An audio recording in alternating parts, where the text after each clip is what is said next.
Hello, I've got a classic story that I would like to share with you, and that story is called Hansel and Gretel. So make sure you're sitting comfortably and let's begin. Once upon a time there were two children, a boy called Hansel and a girl called Gretel. They lived with their father and stepmother in a cottage at the edge of a forest. Their father was a woodcutter and he was very poor. One day he had so little money that he could no longer give his family enough to eat. This made him very unhappy. "How can we feed the children?" he asked his wife one night. "We have just enough for two, but not enough for four."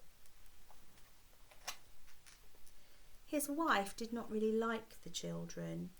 "I know what we must do," she said. "Tomorrow we will take the children into the thickest part of the forest. Then we must leave them there. They will never find their way home, and then we will be free of them." "I could never do that," said the woodcutter. "How could you even think of such a thing?" "You fool," his wife cried. "Then all four of us will die of hunger." The woodcutter's wife gave him no peace until at last he agreed. Too hungry to sleep, Hansel and Gretel overheard what was said. Gretel cried bitterly. "Don't worry," said Hansel, "I will look after you." Once his parents were asleep, he crept quietly outside. White pebbles lay around like silver coins in the moonlight. He filled his pockets with them and went back to bed. Early next morning, the woodcutter's wife wakened the two children. "We are going into the forest to chop wood," she told them. As they walked along, Hansel kept glancing back at the cottage. "Hansel, why are you lagging behind?" asked his father. "My white cat is on the roof, father," said Hansel. "I'm trying to say goodbye." "It's the sun shining on the white chimney, you silly boy," said the woodcutter's wife. But Hansel wasn't really looking at a cat. Each time he stopped, he dropped a pebble from his pocket onto the path. When they came to the middle of the forest, the woodcutter said, "I will make a fire so that you won't be cold." "We are going to chop wood," their stepmother said. "We will come back for you when we are ready." Hansel and Gretel sat by the fire. They waited for their parents to come. They waited so long that they fell asleep. When they woke, it was dark and Gretel felt frightened. "Wait until the moon comes up," Hansel comforted her. "Then we will find our way home."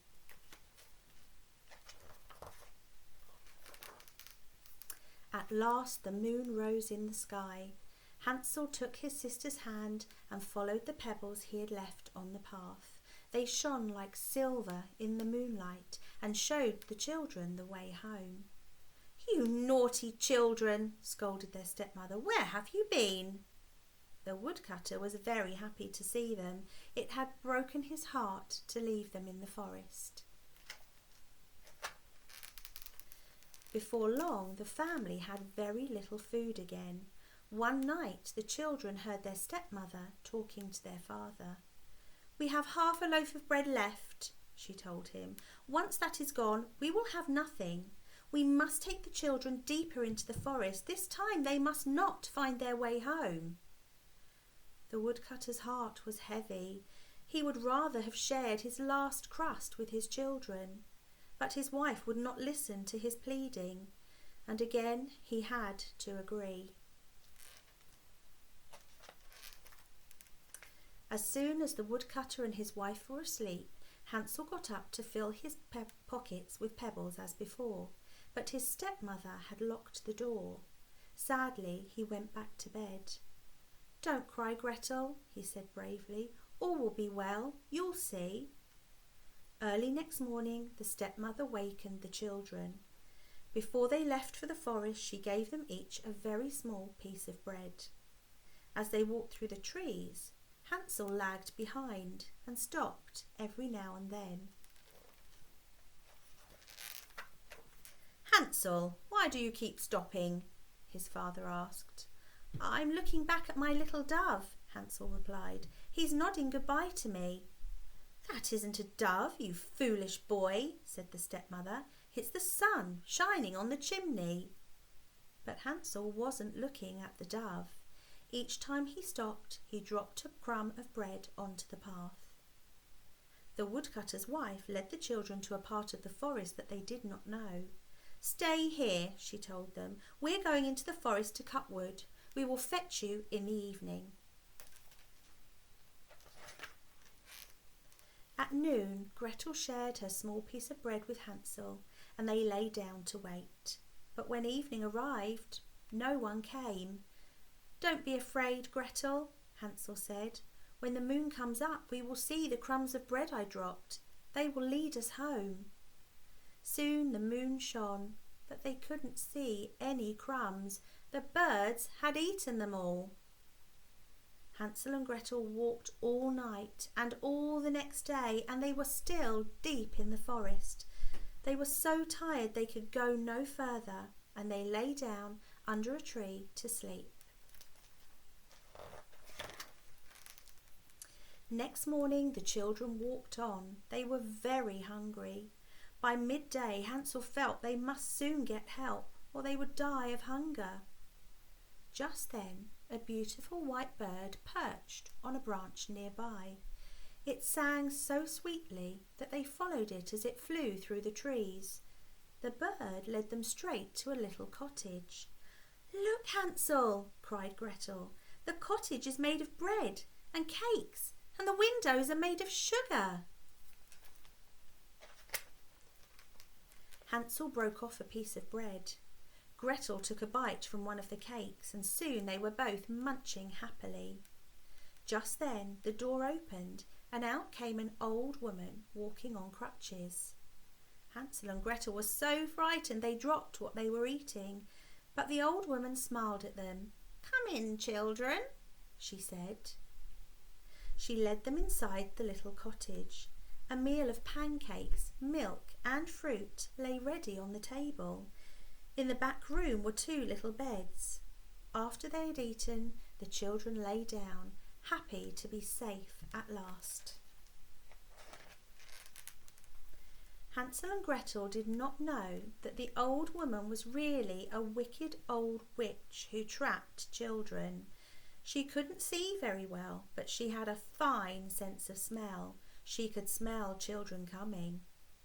The house of bread and cakes had been built to tempt children in. The witch gave an evil laugh. These 2 shall not escape, she cackled. Early next morning, the witch pulled Hansel from his bed and locked him in a cage. Although he screamed, there was no one to help him. Gretel came next. Get up, you lazy girl, screeched the witch. Cook something good for your brother. He will stay in the cage until he is fat enough for me to eat. Gretel began to cry, but the wicked witch only laughed at her tears. Day after day passed. Gretel was soon tired out, for the witch made her clean and scrub and cook huge meals for poor Hansel. Every morning the witch went up to the cage. Hold out your finger, Hansel, she would cackle. Let me feel if you are fat enough to eat. But Hansel would hold out a bone instead. The witch had such bad eyesight that she always thought it was his finger. She wondered why it grew no fatter. 4 weeks passed. Because of Hansel's clever trick, the witch thought he was still very thin. Soon she lost her patience. Fetch some water, Gretel, she shrieked angrily. This morning I will cook and eat Hansel. The tears ran down Gretel's face. First of all, we'll bake some bread, the old witch said with a sly look at Gretel. I have already made the dough and heated the oven. She pushed Gretel up to the oven door. Go on, said the witch. See if it's hot enough. Then we will put the bread in. But she really planned to put Gretel in the oven to bake. Then she would eat the little girl as well as Hansel. Gretel had guessed what the wicked witch was thinking. "I can't go in there," she said. "I'm too big." "You silly child," the witch said angrily. "Look, I could even get myself in." She bent down and put her head into the oven. Gretel gave her a hard push and she fell right inside. Shutting the iron door, Gretel bolted it. The witch couldn't get out. Gretel ran to Hansel's cage. "The witch is dead," she cried. "We're safe. Now I must get you out of that cage." Gretel couldn't find the key, so she broke the lock with a poker from the fireplace. The door swung open. Hansel sprang out like a bird from a cage. They hugged one another over and over again. Now they had nothing to fear, and when they looked over the witch's house, they found caskets of pearls and precious stones. "These are better than pebbles," said Hansel. He put as many into his pockets as they would hold, and Gretel filled her apron. They left the witch's cottage and walked away through the trees. It was dark in the forest, but when they were lost, the friendly birds and animals showed them the way. At last Hansel and Gretel came to a part of the forest that they knew. They began to run and at last came to their own home. Inside they ran into their father's arms. He had not had one happy moment since the children had been left in the forest. He was alone now, for their stepmother had died. "I'm so glad you've come home," he said. Gretel shook out her apron, and pearls and diamonds rolled all over the floor. Hansel threw out one handful after another from his pockets. Their troubles were over. From then on, the woodcutter and his children all lived happily ever after. Thanks for listening.